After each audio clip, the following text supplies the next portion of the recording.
सर्दी और गर्मी के मौसम में जिस प्रकार से मौसम का बदलाव देखा जाता है तो सर्वाधिक बीमारियां पांव पसारने लगती हैं। अब हम बात करें तो नवजात शिशु और बच्चों की, तो इसमें अधिकतर बच्चों को खांसी, सर्दी, जुकाम की और बुखार की कई प्रकार से बीमारियां दिखाई दे रही हैं, जिसमें जिला अस्पताल परिसर के अंदर बहुत से मरीजों का भी पहुंचना हो रहा है। ऐसी स्थिति में घरों में रहने वाले लोग अक्सर छोटे डॉक्टर से इलाज करा लेते हैं और बच्चों को कई प्रकार की बड़ी परेशानियों से गुजरना पड़ता है।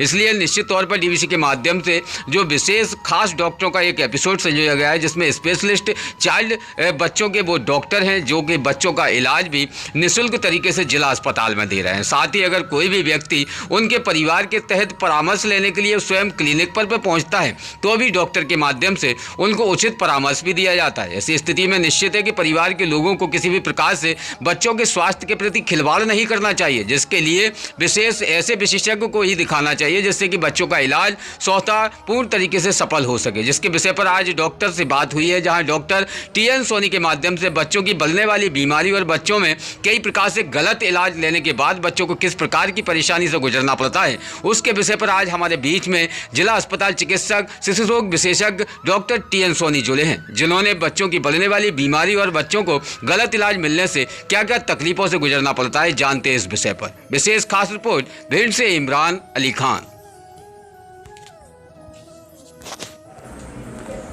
नमस्कार, अभिनंदन, आप सबका स्वागत है। मैं डॉक्टर त्रिलोकीनाथ सोनी, जिला अस्पताल भिंड पदस्थ हूँ, एमडी पीडियाट्रिशियन। सर, अधिकतर बच्चों में कई बीमारियां देखी जाती हैं, जिसमें बर्थ अस्फीसिया, ये क्या बीमारी है, इसके प्रभाव क्या हैं, क्या इसके लक्षण होते हैं और इससे अधिक बच्चों पे क्या असर पड़ता है? बर्थ अस्फीसिया एक ऐसी बीमारी है जिसमें क्या होता है, बच्चे को जन्म के दौरान या जन्म के बाद ऑक्सीजन की कमी हो जाती है दिमाग में, तो उसके कारण से उसको बहुत परेशानी होने लगती है। बच्चा धीरे धीरे फिजिकली और मतलब मानसिक रूप से विकलांगता की तरफ भी ले जा सकते हैं। कई ग्रेडें होती हैं, कम, ज़्यादा और बहुत ज़्यादा।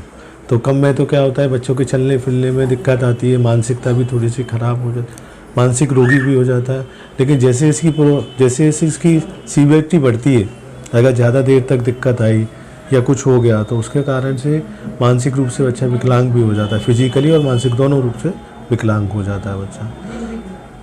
ये बर्थ अस्फीसिया होता है। जैसे सर, इसके लक्षण क्या पाए जाते हैं? बच्चे का जन्म के दौरान ना रोना, ठीक है। दूसरा क्या होता है कि बच्चे में अगर पानी की कमी हो जाए माँ के पेट में, तो उसके कारण से बच्चा डेली क्राई करे, तो उसके कारण से भी ये चीज़ हो सकती है। बच्चे पर शोल्डर डिस्टोसिया दीर्घकाल का प्रभाव क्या रहता है? उसके कारण से भी ये संभाव में सेरेब्रल पाल्सी की तरफ चला जाता है बच्चा, क्योंकि अगर बच्चा फंस जाता है, बच्चे ने बीच में सांस ले ली, तो उसमें और सारे कॉम्प्लिकेशन आते हैं। कभी निमोनिया भी बन सकता है, सांस लेने में दिक्कत आ सकती है, बच्चे को और काफ़ी परेशानी हो सकती है। जैसे सर, जहाँ बच्चों के जन्म के बाद शिशुओं में सेरेब्रल पाल्सी से बचाव के उपाय क्या हैं? सेरेब्रल पाल्सी के बचाव के उपाय है कि बच्चे का पूरी तरह से, मतलब माँ का पूरी तरफ से मॉनिटरिंग होना चाहिए, बच्चे की फीटल हार्ट रेट वगैरह सब तरह की जांचें होना चाहिए। मतलब ये देखना चाहिए कि बच्चे को कोई परेशानी तो नहीं हो रही है, ठीक है। पेल्विक माँ के पेल्विक का साइज और बच्चे के हेड का साइज, ये सारी चीज़ें देखनी चाहिए। गले में कहीं अंटे तो नहीं है, उनको भी देखना चाहिए। बच्चे की रेगुलर जाँचें होनी चाहिए, रेगुलर माँ की जाँचें होती रहना चाहिए। जैसे बच्चा अगर 6 माह का होता है तो उससे 6 माह के बच्चे में, कम उम्र के बच्चे में दौरान सेरेब्रल पाल्सी के शुरुआती लक्षण हम कैसे एहसास करें, क्या दिखाई देता है जिससे कि हम अनुमान लगाएं? 6 महीने का बच्चा है, 6 महीने का बच्चा है तो बच्चा जो होगा वो बैठ नहीं पाएगा, लेटा रहेगा, बार बार उसको इन्फेक्शन होता रहेगा, कफ एंड कोल्ड होता रहेगा, क्योंकि उसमें निगलने की क्षमता नहीं आएगी, दूध नहीं पी पाएगा, ये सारी झटके आने लगेंगे, बार बार बीमार होगा, बच्चा कमज़ोर होता है, ये सारे लक्षण होते हैं। जैसे 10 साल के बच्चे में, 10 साल का बच्चा जो होगा, तो कई जो सीवियरिटी के हिसाब से मैंने आपको बताया कि अगर ज़्यादा सीवियर है तो वो उठ भी नहीं पाएगा, बात नहीं कर पाएगा, निकल नहीं पाएगा, चल नहीं पाएगा, शारीरिक और मानसिक दोनों रूप से वो विकलांगता में आ जाएगा। सेरेब्रल पाल्सी, कई बच्चे ऐसे होते हैं सेरेब्रल पाल्सी में जो कम इफेक्ट रहता है उनका, तो वो चलते भी हैं, सब कुछ करते हैं जी। वो ज़्यादा रहते हैं तो वो उठ भी नहीं, सीवियरिटी के ऊपर डिपेंड करता है। सेरेब्रल पाल्सी में बच्चे जो सेरेब्रल पाल्सी के देखे जाते हैं, आखिर हम उनकी देखभाल कैसे करें? उनकी किस केयर प्रकार करनी से चाहिए उनकी कि केयर करें? हाँ, उनको जो बार बार उनको टाइम टू टाइम खाना देना चाहिए। उनको उनका एक खाने का पर्टिकुलर एक उनकी डाइट का एक पर्टिकुलर एक कंसिस्टेंसी रहती चाहिए। जो सीवियर बच्चे होते हैं, जो कुछ बड़े बच्चे हैं तब वो तो थोड़ा सॉलिड खा सकते हैं, लेकिन उनके लिए थोड़ा लिक्विड की तरफ ज़्यादा देखते हैं क्योंकि निगलने में दिक्कत होती है। उनको कफ एंड कोल्ड ज़्यादा रहता है तो उनकी छाती की मतलब फिजियोथेरेपी वगैरह करनी चाहिए। दूसरी पूरी बॉडी की फिजियोथेरेपी करना चाहिए। ये सबसे बड़ा उनका ट्रीटमेंट होता है।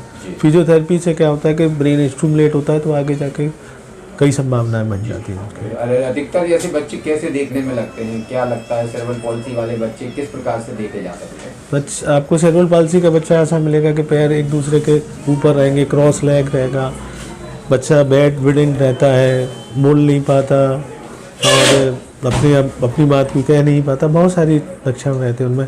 लार टपकती रहती है, उनके डिले डेवलपमेंट हो जाता है, जो मैं आपसे पहले बता चुका हूँ सारे लक्षण। विशेष सेरेब्रल पॉलिसी के लक्षण आते क्यों हैं, आखिर कारण क्या रहता है कोई जिससे कारण बच्चा सेरेब्रल पॉलिसी में पहुंच जाता है? बच्चा इसलिए चला जाता है सेरेब्रल पाल्सी में कि बच्चे के जन्म के दौरान, जन्म के बाद या जन्म के दो तरह के कारण होते हैं। जन्म के दौरान, जन्म के बाद ऑक्सीजन की कमी या दिमाग में कोई इन्फेक्शन हो जाए, बच्चे को झटके वगैरह आने लगे, काफ़ी टाइम उसमें आईसीयू इंडिकेशन ज़्यादा, आईसीयू में एडमिशन ज़्यादा रहे, तो ये सारे लक्षण आ सकते हैं।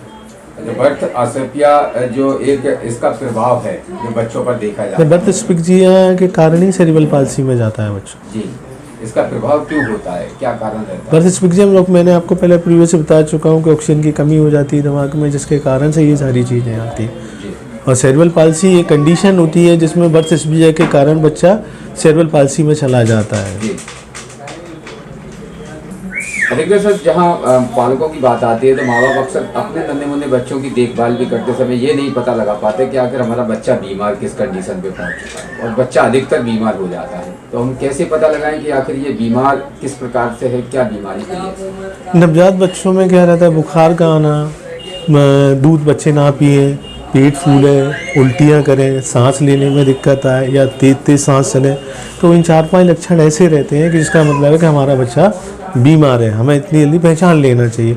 जैसे निमोनिया है, निमोनिया में बच्चे की सांस तेज चलने लगती है, बुखार बहुत तेज आने लगता है बच्चे, तो ये अपन को पहचान जाती है कि बच्चे को ये निमोनिया हो रहा है, हमारे बच्चे को खांसी ज़्यादा आ रही है। ऐसी स्थिति में बच्चे की डेथ तुरंत उनको हॉस्पिटल में भर्ती कराएं, डॉक्टर को दिखाना चाहिए पहली बार, उसके बाद एडमिट करवाना चाहिए। अधिकतर छोटे बच्चों को दस्त लगने के कारण क्या रहते हैं? दस्त के कई बहुत सारे कारण रहते हैं कि बच्चे कभी माँ जो रहते हैं वो फीडिंग का प्रॉब्लम रहता है, कहीं आप गाय का दूध या भैंस का दूध बोतल से पिला रहे हैं, हाइजीन मेंटेन नहीं कर रहे हैं। एक्चुअली बात मेरा कहने का मतलब ये कि हाइजीन मेंटेन नहीं कर रहे हैं, उसके कारण से दस्त होने, कुछ इन्फेक्शन रहते हैं पायरियड वगैरह जो चलते हैं कॉमन रहते हैं, उनके कारण से भी दस्त होने लगते हैं बच्चों में। परिवार के लोगों को कभी कभी बच्चों की होने वाली लेटरिन से अनुमान लगा लिया जाता है, किसी के हरे दस्त हैं या किसी के पीले दस्त हैं या किसी को लेटरिन कम हो रही है, तो ऐसी स्थिति में क्या अनुमान लगाएं किस बीमारी बच्चों में? का शिकार है? ये एक्चुअली ऐसा नहीं कर बता पाते कि ये क्या है चल रहा है। दूसरा एक चीज़ ये याद रखना चाहिए हमें कि हरा मतलब मोशन में ब्लड या रेड कलर या लाल रंग या चिकनापन नहीं आना चाहिए सफ़ेद जैसा है। बाकी का अगर हरा आ रहा है तो अपन देख सकते हैं उनको। दूसरी चीज़ क्या है कि बच्चों में पानी की मात्रा पहचानना ज़रूरी होता है माँ बाप के लिए, परिवार के लोगों के लिए। अगर बच्चे में पानी की कमी मात्रा सही है तो बच्चा जल्दी से कवर हो जाता है, अगर पानी की मात्रा कम हो जाती है तो वो घातक भी हो सकता है बच्चे को आगे जाकर। स्तनपान के बारे में बताया गया है कि बच्चे को माँ का पहला स्तनपान कराना अति आवश्यक है, ऐसा क्या औसत तत्व पाए जाते हैं स्तनपान में? स्तनपान में जो प्रथम जो उसका मिल्क रहता है उसको कोलेस्ट्रम बोलते हैं, उसमें बहुत ही ज़्यादा एनर्जेटिक रहता है, बच्चे की रिक्वायरमेंट के अनुसार रहता है।